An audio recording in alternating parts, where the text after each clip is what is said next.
Charge flow करने लगता है। क्लियर है? तो इलेक्ट्रिक करंट क्या हो गया? The rate of flow of charge from conductor through conductor due to potential difference in a particular direction. ये हो गया इलेक्ट्रिक करंट। कॉज क्या बताया? कॉज इसका बेसिकली हो गया due to potential difference across the conductor. Cause क्या हो गया? Due to potential difference across the conductor. Conductor का मतलब मेरा ये है कि जिसमें से चार्ज फ्लो कर रहा है, वायर, मेटल शीट, एनीथिंग। ठीक है? डिनोट किससे करते हैं? आई से। डिनोट किससे किया जाता है? आई से। होता क्या है? चार्ज अपॉन में टाइम। होता क्या है? चार्ज अपॉन में टाइम, यानी कि Q अपॉन में T। ये तो फॉर्मूला हो गया I equal to Q by T। But आपको याद होगी चैप्टर 1 में हमने क्वांटाइजेशन ऑफ चार्ज पढ़ा था। क्वांटाइजेशन ऑफ चार्ज क्या कहता है? क्वांटाइजेशन ऑफ चार्ज कहता है Q is equal to NE। Q is equal to NE। तो हमारा तो हम फॉर्मूला क्या नया बना सकते हैं? I is equal to Q by T is equal to NE by T। ठीक है? चार्ज इक्वल टू क्या हो गया? NE। तो I इक्वल टू क्या हो गया? NE by T। यानी कि आप अगर करंट कहीं पे निकालना है तो चार्ज अपॉन में भी टाइम देख सकते हैं, और अगर चार्ज नहीं पता है, नंबर ऑफ इलेक्ट्रॉन पता है, तो नंबर ऑफ इलेक्ट्रॉन के बेसिस पे भी चार्ज निकाल के आप करंट की वैल्यू निकाल सकते हैं। ध्यान में आपको पता होगा E की वैल्यू कितनी होती है? 1.6 into 10⁻⁻19 कूलम। ठीक है? यूनिट क्या हो जाएगी? ऐसा यूनिट क्या हो जाएगी इसकी? एम्पियर।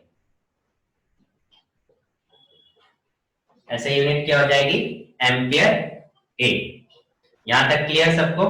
आई होप सबको क्लियर हो गया होगा। Electric current, the rate of flow of charge from through conductor due to potential difference. Denote किससे करते हैं? आई से। चार्ज अपॉन में time, according to quantization of charge Q is equal to क्या होता है? NE। और I इज इक्वल टू क्या हो जाएगा? Q by T। तो Q की जगह हम NE पुट कर देंगे तो हमारे पास नया फॉर्मूला मिल गया। E की वैल्यू 1.6 into 10⁻⁻19 कूलम। ऐसा यूनिट एम्पियर, यानी कि A। क्लियर है बात यहां तक? ठीक है। नेक्स्ट टॉपिक जो है वो क्या है? EMF। ठीक है? EMF का अगर हम फुल फॉर्म लिखें तो electromotive force. Electromotive force. अब होता क्या है EMF? EMF basically potential difference ही है। EMF क्या है? पोटेंशियल डिफरेंस ही है। मतलब कि जो आप पोटेंशियल डिफरेंस पढ़ते हैं ना V से, इसी को हम इलेक्ट्रोमोटिव फोर्स यानी EMF बोल रहे हैं। बट थोड़ा सा माइनर सा डिफरेंस है। वो माइनर सा डिफरेंस क्या है? माइनर सा डिफरेंस ये है कि अगर मान लीजिए आपके पास दो सर्किट है। ठीक है? दो सर्किट कैसे? मान लीजिए आपके पास ये बल्ब हो गया, ये बैटरी हो गई, बैटरी कह लो या सेल कह लो, यहाँ पे तो बैटरी लगा रहा हूं, और ये हमने यहाँ पे की लगा रखी है। ये कैसे सर्किट हो गया? Open circuit. ये कैसे सर्किट हो गया? Open circuit. ओपन सर्किट का मतलब है कि अभी इसमें से बैटरी में से करंट फ्लो नहीं हो रहा होगा, है ना? और एक सर्किट हो गया आपका क्लोज सर्किट।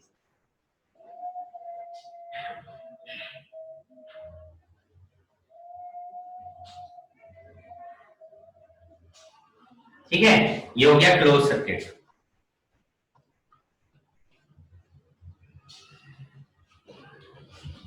अब ओपन सर्किट और क्लोज सर्किट में फर्क क्या है? देखिए, ओपन सर्किट में करंट का फ्लो नहीं हो रहा होगा। करंट का फ्लो नहीं होगा तो अगर आप इसके इस बैटरी के अक्रॉस अगर वोल्ट मीटर लगाते हैं तो वो कुछ रीडिंग देगा वोल्ट मीटर। ठीक है? और इसमें क्या है कि करंट का फ्लो होगा क्योंकि सर्किट क्लोज है। करंट का फ्लो होगा, बल्ब चलेगा। तो तब उस जब करंट का फ्लो हो रहा है उस टाइम अगर आप इस बैटरी के अक्रॉस वोल्ट मीटर लगा के मेजर करते हैं तो ये एक रीडिंग देगा। अब मेरे को कोई ये बताएगा कि इसकी रीडिंग जो ओपन सर्किट की रीडिंग है और क्लोज सर्किट की रीडिंग है वो सेम होंगी या डिफरेंट होंगी? कोई बताओ। डिफरेंट। डिफरेंट होंगी। अच्छा, और कोई? एनीवन?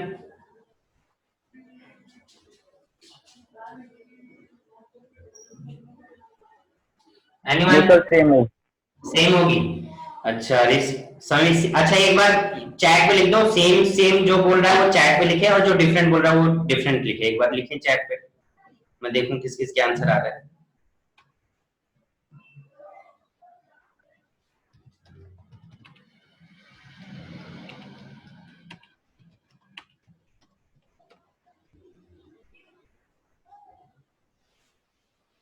सर डिफरेंट होगी, ओके। समीर सेम होगी। Rishabh different.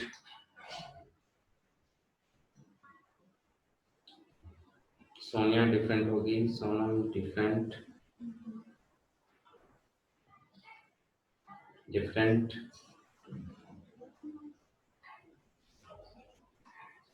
Divyanshu?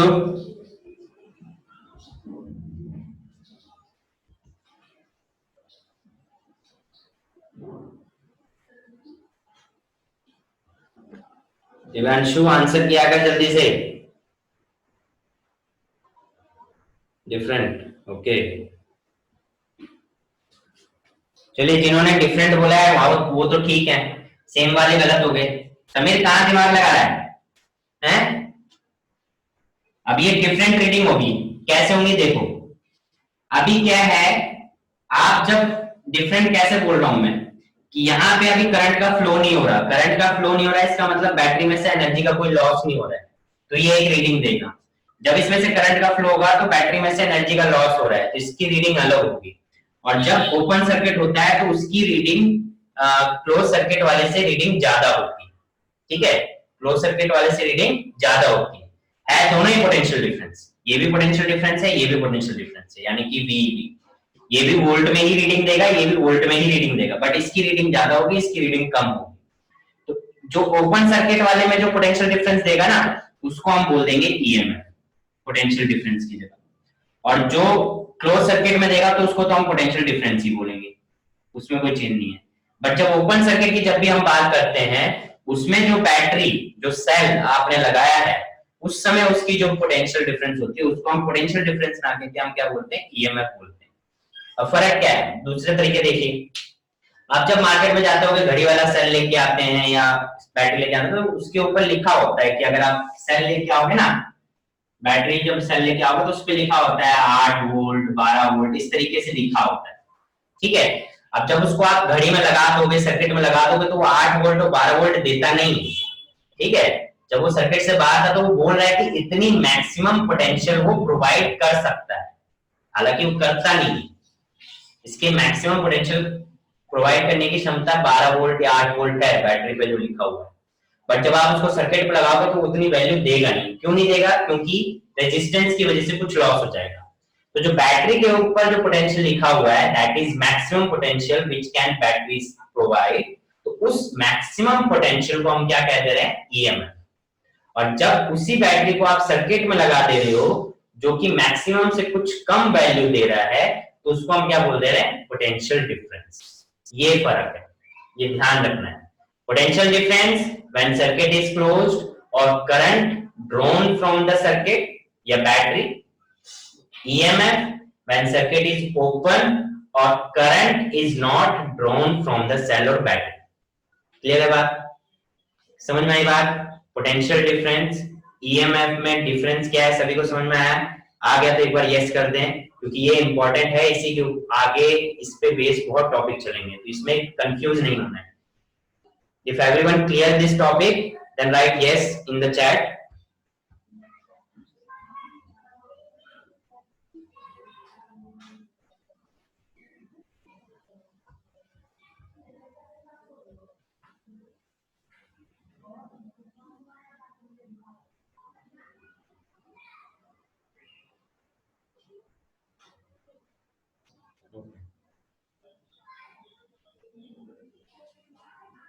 Now repeat।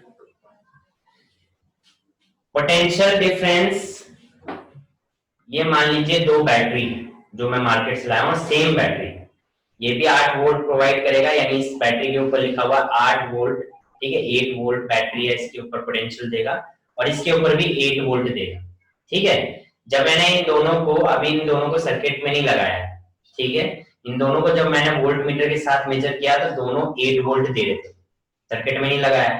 तो जब आप इसको सर्किट में नहीं लगाओगे तो इसका मतलब इसमें से कोई भी करंट फ्लो नहीं हो रहा है, यानी कि जब इसको सर्किट में नहीं लगा रहे तो क्या माना जाएगा, ये ओपन सर्किट माना जाएगा। ठीक है, अब ओपन सर्किट में माना जाएगा तो ये क्या होगा कि मैक्सिमम पोटेंशियल दे रहा है 8 वोल्ट, इससे ज्यादा नहीं दे सकता।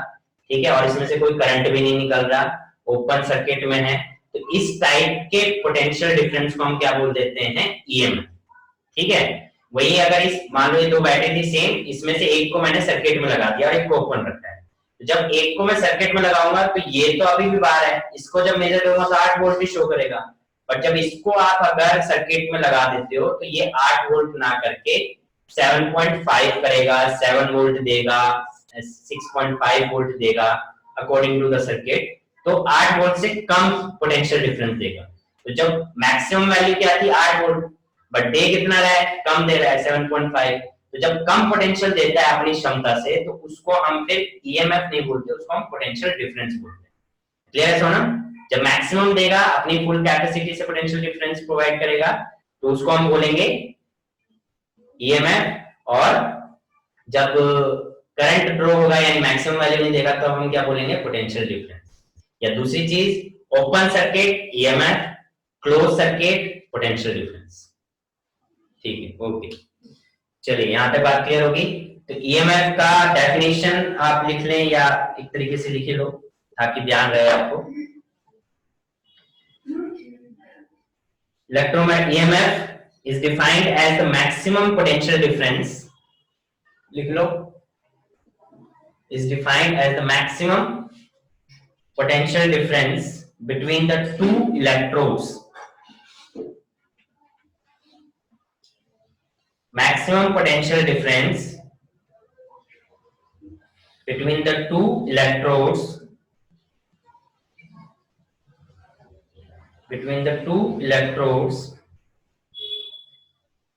of the cell when no current is drawn of the cell when no current is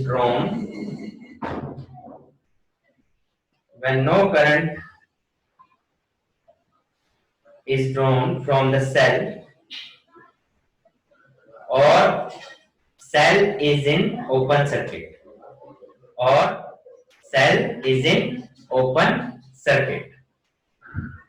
ठीक है, और cell is in open circuit. Clear सभी को यहां तक?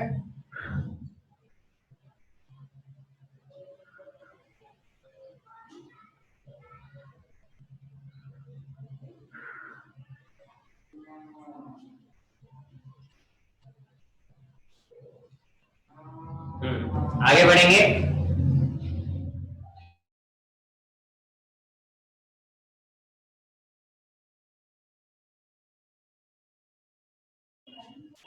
नेक्स्ट टॉपिक लिखेंगे drift velocity. Next topic is drift velocity.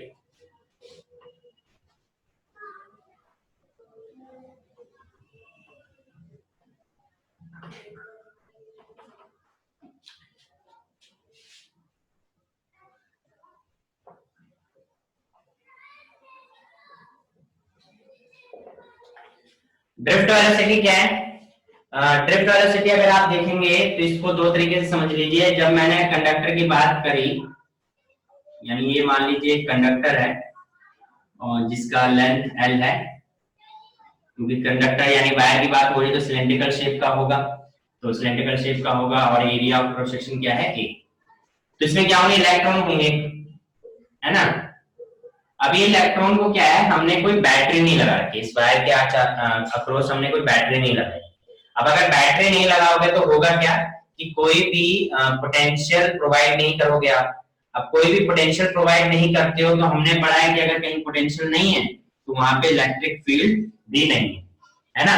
अगर पोटेंशियल नहीं है तो इलेक्ट्रिक फील्ड भी नहीं है, तो इसका मतलब इसके अंदर कोई इलेक्ट्रिक फील्ड इंटेंसिटी नहीं होगी। अब अगर इलेक्ट्रिक फील्ड नहीं होगी तो कोई इस इलेक्ट्रॉन के ऊपर फोर्स नहीं लगेगा, क्योंकि फोर्स इक्वल टू क्या होता है, QE होता है। तो अगर इलेक्ट्रिक फील्ड इंटेंसिटी नहीं होगी तो कोई फोर्स भी नहीं लगेगा, और अगर फोर्स नहीं लगेगा तो क्या होगा, ये अपने रैंडम मोशन में मूव करते रहेंगे, क्योंकि फ्री इलेक्ट्रॉन है। क्योंकि करंट किसकी वजह से फ्लो करता है? फ्री इलेक्ट्रॉन की वजह से। अगर फ्री है तो वो क्या करेंगे? अपना रैंडम मोशन करेंगे, और रैंडम मोशन करेंगे तो ये कहीं जा रहा है, ये कहीं जा रहा है, ये कहीं जा रहा है, ये कहीं जा रहा है, तो मतलब जिगजैग मोशन हो गया in the absence of electric field. समझ गए इतनी बात? अगर कोई कंडक्टर जिसके अक्रॉस हमने बैटरी नहीं लगाई है, हमने कोई पोटेंशियल डिफरेंस प्रोवाइड नहीं किया है, तो ऐसे में वहां पे इलेक्ट्रिक फील्ड इंटेंसिटी नहीं होगी, जिसकी वजह से जो इलेक्ट्रॉन है वो रैंडम मोशन करेंगे। ठीक है, तो ये हो गया एक तो रैंडम मोशन। अब आप क्या कर दो कि इसके अक्रॉस, कंडक्टर के अक्रॉस आपने लगा दी बैटरी। अब आप जब बैटरी लगा दोगे तो क्या होगा? पोटेंशियल प्रोवाइड कर दिया। पोटेंशियल प्रोवाइड करोगे तो क्या हो जाएगा? इलेक्ट्रिक फील्ड इंटेंसिटी प्रोवाइड कर दी, यानी इसके अंदर इलेक्ट्रिक फील्ड आ जाएगी।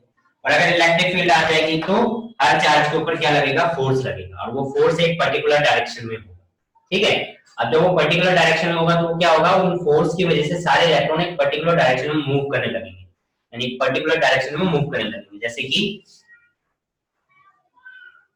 इस बैटरी को मैंने ये पॉजिटिव या नेगेटिव ये लगाया, तो इलेक्ट्रॉन क्या है? पॉजिटिव प्लेट की तरफ जाएंगे तो सारे इलेक्ट्रॉन इस तरफ मूव करने लगेंगे, सभी इलेक्ट्रॉन पॉजिटिव प्लेट की तरफ क्या करने लगेंगे? मूव करने लगेंगे। तो ये अपनी मर्जी से जा रही है, ड्रिफ्ट किया जा रहा है, जबरदस्ती भेजा जा रहा है प्लेट्स की तरफ।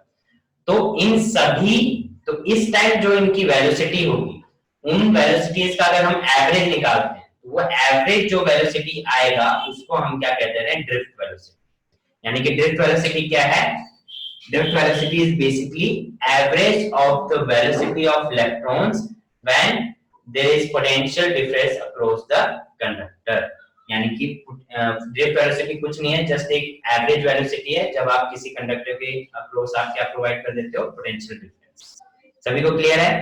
तो डेफिनेशन लिख लेंगे एक बार। It is defined as the average, it is defined as the average velocity, it is defined as the average velocity with which the free electrons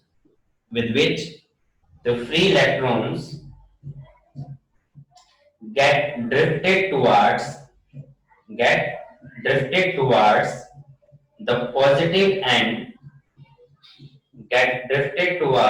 the positive end, of the conductor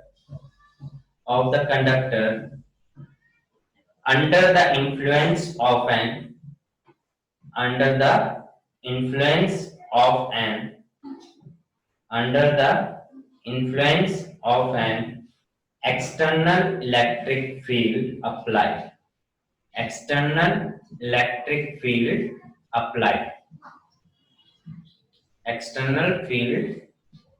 field applied.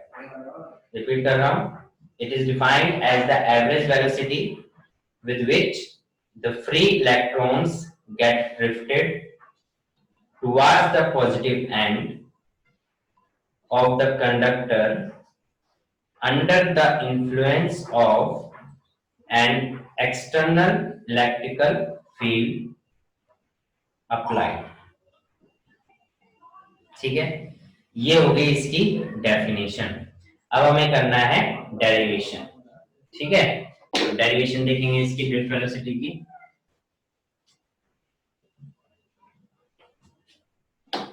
हमें बताया कि ये conductor लेना है जिसका length L है, और इसको हमने एक बैटरी से प्रोवाइड किया हुआ है, क्योंकि ये पोटेंशियल भी प्रोवाइड करेगा। इलेक्ट्रिक फील्ड होगा पॉजिटिव नेगेटिव, इलेक्ट्रॉन इस डायरेक्शन में ड्रिफ्ट होगा। ठीक है, एरिया ऑफ क्रॉस सेक्शन क्या हो सकता है? ए। क्लियर बात? अब देखिए यहाँ पे, तो हमें ड्रिफ्ट है तो हम क्या लिखते हैं? In the absence of electric field. ठीक है, एब्सेंस ऑफ इलेक्ट्रिक फील्ड है। इलेक्ट्रिक फील्ड के एब्सेंस में आप क्या देखोगे कि जो इलेक्ट्रॉन है वो रैंडम मोशन करेंगे। तो रैंडम मोशन करेंगे तो उनके पास कुछ ना कुछ वेलोसिटी होगी। अब कुछ ना कुछ वेलोसिटी होगी तो हम क्या कर देते हैं? रैंडम मोशन में जब उनकी एवरेज हम निकालेंगे तो वो जो एवरेज आएगा, यानी u1 plus u2 plus so on un upon में n इज इक्वल टू 0। ठीक है, तो वो क्या आ जाएगी? 0, क्योंकि एवरेज निकालोगे तो 0 आ जाएगी, रैंडम मोशन होगा। ठीक है, तो आप क्या लिख सकते हो उसमें? एवरेज वेलोसिटी निकालोगे तो average velocity would be 0,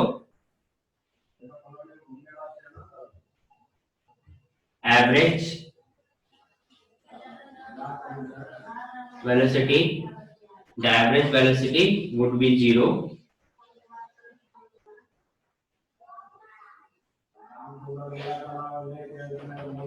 would be 0,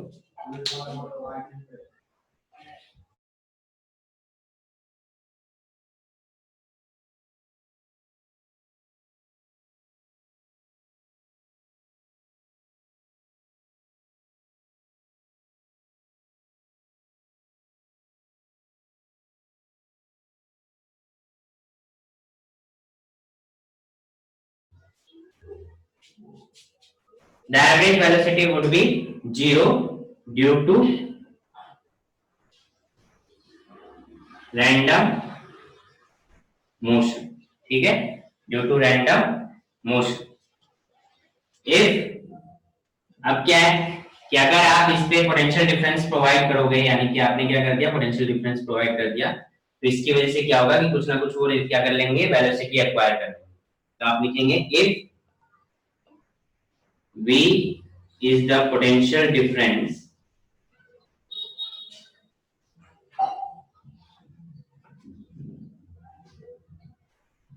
provided across conductor, then they acquire. अच्छा, पोटेंशियल एक्वायर करेगा तो फोर्स लगेगा ना, इलेक्ट्रिक फील्ड इंटेंसिटी लगेगी. तो जो पोटेंशियल होगा तो क्या हो जाएगा आपका,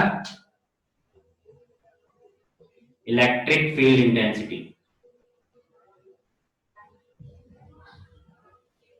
E इज इक्वल टू क्या हो जाएगा, V बाय L.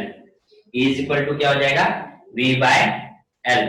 याद होगा आपको, हमने पोटेंशियल ग्रेडियंट का फॉर्मूला याद पढ़ा था, E is equal to minus dV by dr, minus dV by dr. तो इसको हम टोटल फॉर्म में लिखेंगे तो क्या हो जाएगा, V बाय L. तो ये इसके बेस पे हमने V बाय L कर लिया, ठीक है. अब फिर उसके बाद अगर इलेक्ट्रिक, मैंने बोला कि अगर इलेक्ट्रिक फील्ड है तो फोर्स भी हर इलेक्ट्रॉन क्या एक्सपीरियंस करेगा, फोर्स एक्सपीरियंस करेगा. then each electron would experience force. तो फोर्स एक्सपीरियंस करेगा तो कितना करेगा, ईच इलेक्ट्रॉन है तो QE होता है. ईच इलेक्ट्रॉन का क्या लिखोगे आप, QE. Q क्या होता है, चार्ज. यहाँ चार्ज कौन है, इलेक्ट्रॉन, तो Q की जगह क्या आ जाएगा, E. Q की जगह क्या आ जाएगा, E, वो भी माइनस का, माइनस E, ठीक है. और फोर्स इक्वल टू क्या होता है, mass into acceleration. Force equal to होता है mass into acceleration minus E by E. तो A इज इक्वल टू क्या आ गया, E बाय M. ये तो आ गया एक्सेलरेशन, ठीक है, ये क्या आ गया, एक्सेलरेशन. आगे देखो, ड्यू टू दिस अकॉर्डिंग क्या होगा कि आपका एक्सेलरेशन आ गया तो वेलोसिटी चेंज होगी, क्योंकि पोटेंशियल डिफरेंस आ गया. तो पोटेंशियल डिफरेंस आने की वजह से एक्सेलरेशन आया, और एक्सेलरेशन की वजह से ये जो इनिशियल वेलोसिटीज थी ये क्या हो जाएंगी, चेंज हो जाएंगी. चेंज होने के बाद क्या आ जाएगा, v आ जाएगा, ठीक है. तो आप इसको लिख सकते हो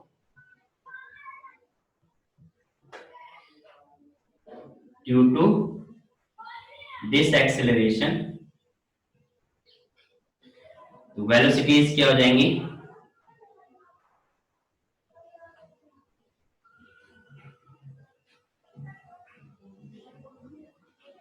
चेंज टू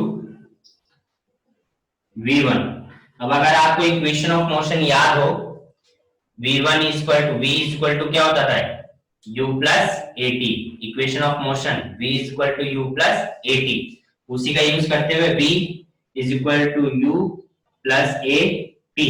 अब t की जगह हम टाउ का सिंबल यूज कर रहे हैं, टॉर्क.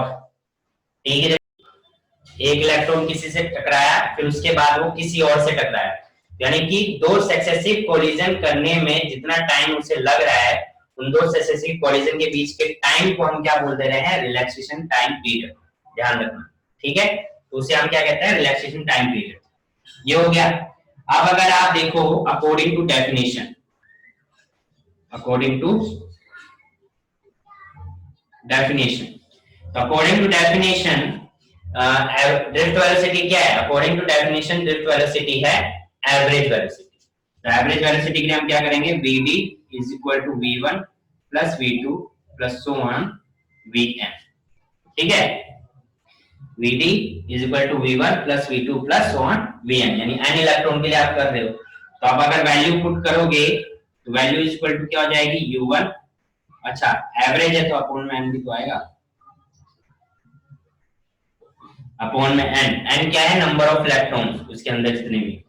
तो ड्रिफ्ट वेलोसिटी v1 की जगह क्या आ जाएगा? u1 plus a tau 1, u2 plus a tau 2 plus so on un plus a tau n upon में n। ये साइड वाला मेरे को रफ करना पड़ेगा, ये वाला देख लो फिर मैं इसको रफ कर दूं। या स्क्रीनशॉट ले लो। यूज क्यों कर रहे हैं? क्या कह रहा है? टाउ को भी यूज कर रहे हैं सर, टाइम की जगह टाउ रिलैक्सेशन टाइम पीरियड, ये नॉर्मल टाइम नहीं है, एवरेज रिलैक्सेशन टाइम पीरियड है, टाउ यूज करा जाएगा यहाँ पे। ठीक है, वो नॉर्मल टाइम पे वो स्ट्रेट लाइन मोशन में हम टी यूज कर सकते हैं ना, ये स्ट्रेट लाइन मोशन नहीं है, तो इसलिए हम इसका टी की जगह टाउ यूज कर रहे हैं। और relaxation time period at electrons के बीच का टाइम पीरियड है, कोलिजन के बीच का, इसलिए टाउ यूज किया जा रहा है। ठीक है, डिफरेंस क्रिएट करने के लिए। ठीक है,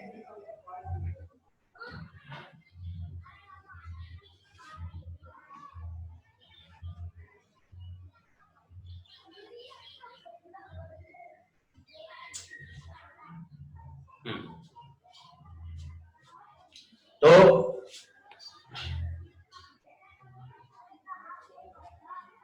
कर लिया, स्क्रीनशॉट ले लिया, मैं इसको इस साइड वाला रब कर रहा हूं।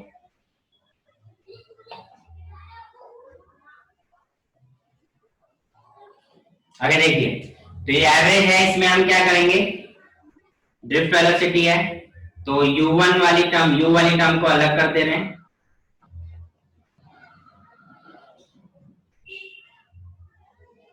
प्लस a कॉमन ले लिया, tau 1 tau 2 plus so on tau n। ठीक है, और पूरे के अपॉन में क्या आ गया? n। अब आगे क्या कर सकते हैं? n है, प्लस बीच का सिंबल है, अलग अलग करोगे तो अलग अलग लिख सकते हो। इसको आप लिख सकते हो u1 plus u2 and so on un upon में n प्लस a टाउ 1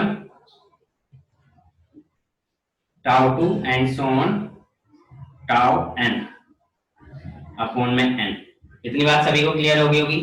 ये n अलग हो गया, ये n अलग हो गया, एलसीएम वाला फंडा है यहाँ पे। ठीक है, एलसीएम अलग करोगे तो ये अलग अलग हो जाएगा। अब ये अगर आपको ध्यान होता है, एवरेज रिलैक्सेशन टाइम पीरियड क्या था हमारा? एब्सेंस ऑफ इलेक्ट्रिक फील्ड में 0 इनिशियल वेलोसिटी का, ये तो हो गया 0 प्लस a, अगर ध्यान दो तो, और इस पूरे को हम ले लेंगे, इस पूरे को हम ले लेंगे टाउ। ठीक है, यहाँ पे लिख देना capital tau, tau is equal to क्या हो गया?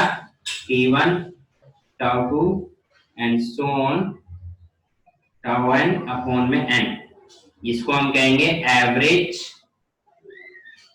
Relaxation time period. ठीक है, तो यह आया ड्रिफ्ट वेलोसिटी, और a की जगह क्या निकाला था? अभी हमने एक्सेलरेशन निकाला था, एक्सेलरेशन निकाला था minus e by m into में टाउ। तो आपका ड्रिफ्ट वेलोसिटी क्या आ गया? Minus e tau by m। Minus सिर्फ से डायरेक्शन को शो कर रहा है कि अपोजिट डायरेक्शन में जा रहा है, magnitude e tau by m होगा, माइनस सिर्फ डायरेक्शन शो कर रहा है। ठीक है, तो ये आ गया आपका ड्रिफ्ट वेलोसिटी। अब इसमें किसी को कोई डाउट है तो पूछो, और अगर क्लियर हो गया है तो एक बार सभी यस लिख देंगे। हमने क्या किया है? हमने पहले in the absence of electric field average velocity, initial velocity का एवरेज निकाला, जो कि 0 होगा। क्यों होगा? क्योंकि रैंडम मोशन है, और रैंडम मोशन की वजह से एवरेज वेलोसिटी 0 आ जाएगी। पोटेंशियल भी बैटरी प्रोवाइड कर रहे हैं तो उसकी वजह से इलेक्ट्रिक फील्ड इंटेंसिटी होगी, जिसकी वजह से फोर्स लगेगा हर एक चार्ज के ऊपर, तो force equal to F equal to Q E यानी कि ई। वहां से हमने एक्सेलरेशन निकाल लिया। एक्सेलरेशन निकालने के बाद जब एक्सेलरेशन आ गया है तो उनकी वेलोसिटीज में चेंज आएगा, तो वो u से v बनेंगे, तो v equal to u plus at वाला फॉर्मूला लगा दिया है। और अकॉर्डिंग टू डेफिनेशन वो वेलोसिटी जब आप इलेक्ट्रिक फील्ड अप्लाई करते हो, पोटेंशियल अप्लाई करते हो, तो उस टाइम पे in the presence of potential difference जो एवरेज वेलोसिटी होती है वो क्या होता है, ड्रिफ्ट वेलोसिटी होता है। तो हमने क्या निकाल दिया, एवरेज।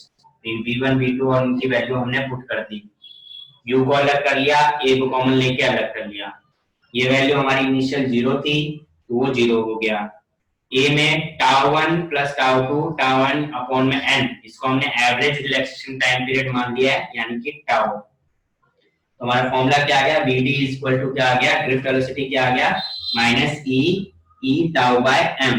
ये ध्यान रखना है, ये जो v के साथ में d लिखा हुआ सबस्क्रिप्ट में है, इनटू में नहीं है, सबस्क्रिप्ट में है, ध्यान रखना, ठीक है। तो ये vd इक्वल टू क्या हो गया, e tau by m। Sir ये फॉर्मूला कहां से आया है? कौन सा फॉर्मूला, ये वाला, ये vd इज इक्वल टू या ये वाला? हां ये वाला। तो ये यहीं से तो आया, इसको सॉल्व करके a की वैल्यू अभी निकाली थी ना, पीछे एक्सेलरेशन की वैल्यू नहीं निकाली? हाँ यस सर। हाँ, तो एक्सेलरेशन की वैल्यू पुट कर दी ना, एक्सेलरेशन की वैल्यू पुट कर दी ना, अरे हाँ एक्सेलरेशन की वैल्यू पुट कर दिया, ठीक है सर। ओके, लिख लीजिए, नोट कर लीजिए।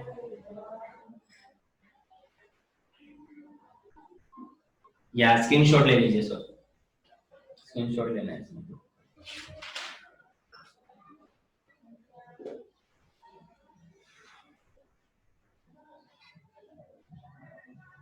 किसी को डाउट नहीं है, सबको समझ में आ गया? यस यस तो लिख दो अगर समझ में आ गया तो।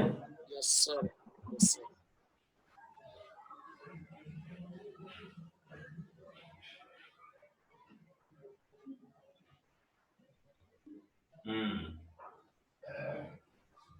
चलिए आगे एक लास्ट टॉपिक देखते हैं, मोबिलिटी।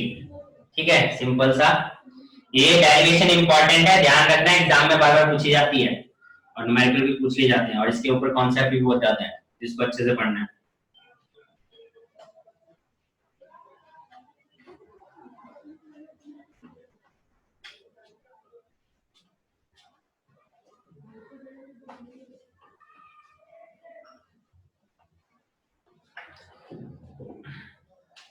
नेक्स्ट टॉपिक है mobility.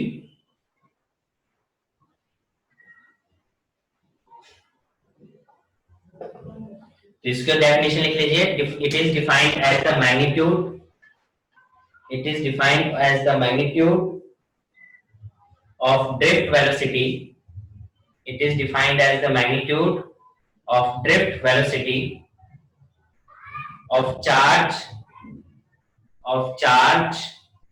per unit electric field applied, of charge per unit electric field applied, यानी कि डिनोट किससे करते हैं, mu equal to drift velocity per unit electric field applied.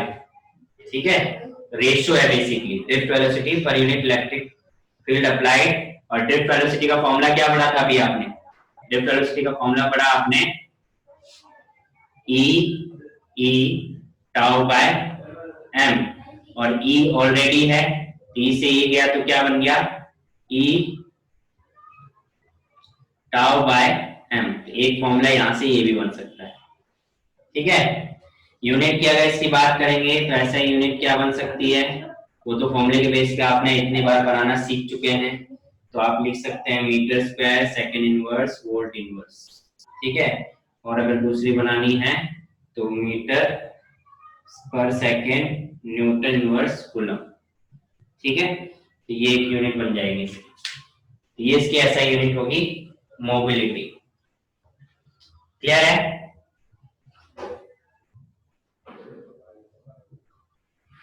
ठीक है, तो ये हो गया आज के लिए, इतना टॉपिक अच्छा है। अभी इसमें कोई डाउट है किसी को तो बोलिए।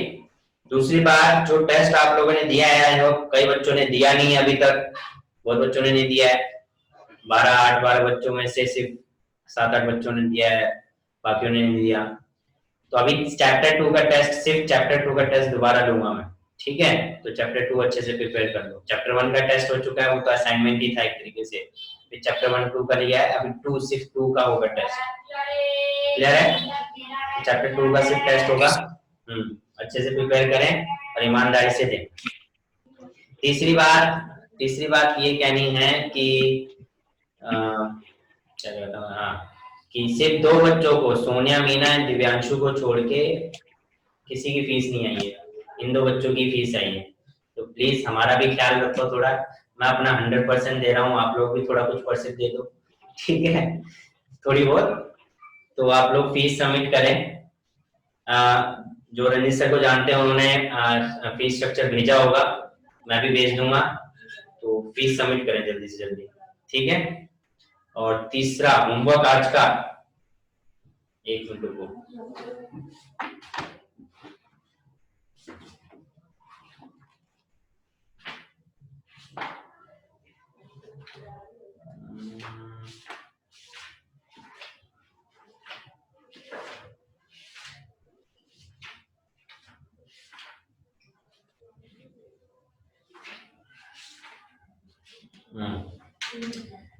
होमवर्क है एक्सरसाइज का क्वेश्चन 3.1, एक्सरसाइज का क्वेश्चन 3.1।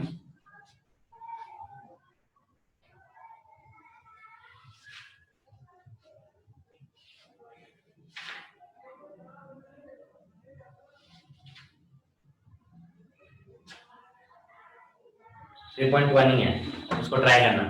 एक्सरसाइज का 3.1, अभी बाकी टॉपिक करने हैं जिनके ऊपर हमारी करो। 3.1 एक्सरसाइज का क्वेश्चन, ठीक है? तो ये आपका होमवर्क है। मिलते हैं नेक्स्ट क्लास में, टिल देन बाय बाय।